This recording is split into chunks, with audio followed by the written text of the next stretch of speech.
il giorno del ricordo qui a Cussignacco per non dimenticare, ma tra l'altro che si scopre proprio da queste serate qualcosa che la storia vuol cancellare, la storia che non vuol dire, la storia non reale. Dunque serate come queste per non dimenticare l'identità di Patria. Sono serate che hanno l'importanza di riscoprire delle pagine di storia, come hai detto tu, nascoste, pagine della storia italiana, dove ci sono state persone che sono dovute scappare dal loro luogo natio riconosciuto come patria italiana, nella quale veramente sono scappate in Italia, tra virgolette, in parti che non erano l'Istria, Dalmazia, eccetera,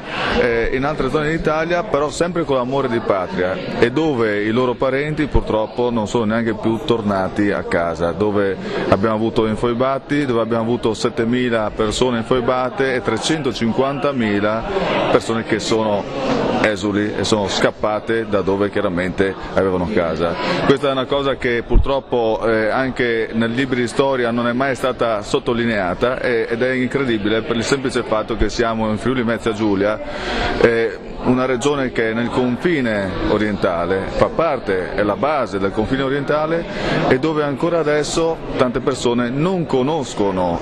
questa identità storica di 60 anni fa, oppure non la vogliono proprio conoscere. Ma quello che conta, qui non si fa propaganda, qui si fa cultura, qui si fa conoscere la realtà dei fatti. La cultura e la storia sono la base della nostra società, non c'entra l'ideologia politica, c'entrano i fatti, quello che è realmente avvenuto. Non si può fare politica nella storia, la storia è quello che è realmente accaduto.